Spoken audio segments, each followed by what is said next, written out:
Alors, Mike Alabi, où tu en es avec cette supposée histoire de séropositivité? Ok, nulle part. Nulle part, d'autant plus que j'ai fait à 3 reprises mon test de séropositivité. D'ailleurs, quand ça s'est passé, j'étais en Angleterre, je l'ai fait là-bas, une première fois. Et quand je suis arrivé en Côte d'Ivoire, je l'ai fait 2 fois, à 2 reprises.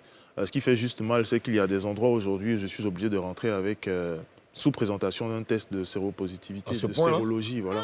Ah ouais? Donc, voilà, pourquoi le choix, pourquoi toi, Mike Alabi? Pourquoi ça s'est... Aucune idée, c'est ce que je disais, je ne sais même plus à qui je disais ça. Franchement, je réfléchis et puis je ne sais pas pourquoi. C'est bizarre, quoi, en fait. C'est bizarre. Comme ça, une histoire sort comme ça et puis on parle de Mike Alabi. Ouais, à la base, je pense que c'était deux gars-là qui rigolaient entre eux. Il y a, je ne me souviens plus de leur nom. Ils disaient, ouais, non, qu'il y a un jeune qui est grand, clair, qui a engrais, qui est artiste et tout, tout de suite, il faut une référence. Voilà, et donc, moi, je pense que toutes les descriptions qui avaient été données ne correspondaient pas à mon personnage. La seule chose qui correspondait, c'était peut-être au niveau de la taille et du teint. On dit qu'il est grand et clair. Voilà. Et on parle d'artiste. Artiste aussi. Ouais, artiste aussi. Ouais. Voilà. Mais déjà, moi, j'habite pas au CHU. Je suis à Angers depuis l'âge de 2 ans. Voilà, et on dit quoi, il habitait dans une 3 pièces, moi je ne vis pas dans une 3 pièces. Et les gens font référence à toi? Oui, les gens font... En fait, c'est un gars qui a fait une blague en disant, apparemment, c'est Mike a l'habit que je recherchais. Donc, genre, Mike a le vêtement que je recherchais. Vous voyez? Donc, c'est un jeu de mots. Donc, à partir de là, les gens commençaient à l'habit que je recherchais. Ok, d'accord. Et donc, les gens commençaient à faire référence à moi. Voilà, et il a dit que le gars, il roule une Mercedes et tu roules une Mercedes. Et ça, c'est après. Ouais. C'est après. Sinon, dans les premières descriptions, il n'y avait pas de Mercedes. Il n'y avait pas également on disait une 3 pièces. Après, on dit c'est une 2 pièces. Tu vois? Après, comme les gens, ils ont pris le malin plaisir de dénigrer tout ça. Donc, il faut maintenant... si. Voilà. Mais en tout cas, j'ai porté plainte et j'attends que la justice ivoirienne fasse ce qu'il y a à faire. Sinon, je vais commencer à penser qu'on rend justice. Une plainte contre qui? Contre celui qui a fait propager cette information qui était fausse. Est-ce que tu le connais? Et qui m'a obligé, je ne le connais pas personnellement, et qui m'a obligé aujourd'hui, parce qu'il m'a contraint aujourd'hui à faire un test que je dois présenter à la nation ivoirienne, parce que c'est là où il y a le problème en fait. Et vous savez, le comble, c'est que c'est pas le fait de se dire qu'on pourrait être séropositif. Et on ne met même plus de ça. Bien sûr. On dit, mais tu as attrapé ça aujourd'hui, là, dans 5 ans, tu peux être guéri de ça. Mais le problème, c'est que moi, j'étais dans un cas où, si mes tests s'avéraient positifs, cela aurait pu vouloir dire que moi, les allégations qui avaient été montées contre moi auraient été justifiées. Si peut-être j'attrape c'est un exemple, si j'attrape par exemple le sida il y a 1 mois, le gars, il distribue sida à enfants des gens. Il sort avec les whoobis. C'est grave. C'est grave. Peut-être j'ai attrapé le sida hier, mais le simple fait que mon test soit positif, ça veut dire que ce qu'il a dit est vrai. Ils ne vont pas chercher à savoir, peut-être qu'il a chopé ça hier ou avant-hier. Donc en plus de cela, j'allais apprendre que j'ai le sida, et puis j'allais partir en prison. Et cela t'a, bien que ça soit douloureux et tout, mais là, cela t'a emmené à faire un combat, effectivement, pour les séropositifs.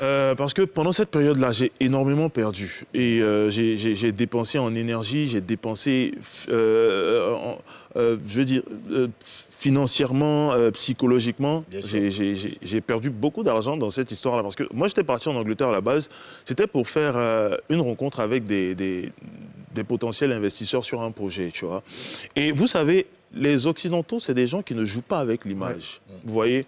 Et donc, bim, quand ça a commencé, la première des choses qu'on m'a dit, c'est « Non, mais rentrez au pays, monsieur Alabi, vous finissez de gérer tout ça et puis vous revenez. » Ah, les gars, ils ont été méchants quand même. Et moi, je rentre en Côte d'Ivoire précipitamment et je me rends compte que l'histoire a dépassé même les frontières de la Côte d'Ivoire parce qu'au Bénin, j'ai vu des blogueurs qui ont chargé. On dit, ouais, mais le gars, là, quand il vient ici, les filles, là, elles refusent de fermer leurs jambes. On dit, donne sida, hein. Voilà un peu. Au Niger, pareil. Au Burkina, pareil. Des endroits où... moi, j'ai été invité par des ministres au Niger qui m'ont invité chez eux, dans leur maison. J'ai mangé avec leur famille, leurs enfants, leurs femmes. Est-ce que vous imaginez un peu ce que ça peut leur faire? Et même, je veux dire, ce qu'ils savent de moi, la manière dont ces personnes-là me voient, ça crée une cassure forcément. Et donc ça, c'est pas quelque chose qu'on peut régler facilement comme ça, vous voyez. Et donc je me suis dit, si moi qui n'ai pas ça, qui suis artiste, Mike Alabi, connu peut-être, voilà, plus ou moins connu et tout, mais j'imagine ces personnes-là qui n'ont pas la chance de pouvoir s'exprimer. qui n'ont pas la chance de pouvoir passer à la télé pour se défendre. J'imagine ces personnes-là qui ont vraiment le VIH et qui vivent avec ça. Si moi, j'ai pu vivre cette stigmatisation, qu'en est-il de ces personnes? Donc, je me suis dit, je vais m'ériger en tant qu'ambassadeur de la lutte contre le VIH et apporter de l'aide à ces enfants atteints du VIH et même les personnes âgées atteintes du VIH. Et c'est en cela que j'ai mené une première action la semaine dernière. Je n'ai pas encore mis ça sur les réseaux sociaux et j'en mènerai une autre ce week-end-là par rapport à tout ça. C'est brave ta part, en tout cas. Bravo. Est-ce que tu sais qu'il y a un papo, moi me concernant, c'est dans le même ordre. Le 7 juin 2008, un journal connu de la place a mentionné que DJ Moulou-Coucou a violé une gamine de 8 ans. Wow. Je te promets. C'est-à-dire que moi, j'étais malade, mais j'étais à la maison, je n'ai pas travaillé ce jour-là. Et puis ça m'appelle maintenant, Moulou, va acheter le journal, je vais acheter le journal, regarde. Bah, comme ça, Moulou-Coucou. Tu comprends? Bon, pour vous épargner les détails, en fait, c'était même pas de moi qu'il s'agissait, il s'agissait de père à son âme, DJ Mokunzi. C'est-à-dire, il y a eu un souci comme ça, et puis ils ont voulu le salir, mais c'est de lui qu'il s'agissait. Tu comprends? Donc, voilà. Donc, ça a pété de l'autre côté en Europe. J'étais en train de me préparer même pour y aller, même les States. Il y a même chose à l'ambassade des States. Je prends mon visa. Là, je finis mon entretien, et puis la femme me demande vous n'avez pas, il n'y a pas eu un scandale vous concernant et tout. Je dis vous n'avez pas eu de problème avec la justice? Après, je dis non, désolé. Elle dit ok. Vous êtes sûr? Je dis je suis absolument sûr. Elle dit le 7 juin. Elle dit le 7 juin, vous n'avez pas accusé de ça? Je dis ah non. C'était une erreur de la part du journal, mais le journal a fait un erratum. Sauf que l'erratum n'était pas la dimension de la mais le journal a fait un erratum. Et c'est comme ça que, on m'a remis le visa, c'était vérifié et tout, j'ai donné tous les détails et tout. Tu vois ce que je veux dire? Mais ça peut te faire perdre bien sûr. Depuis lors, je n'ai effectué aucun spectacle.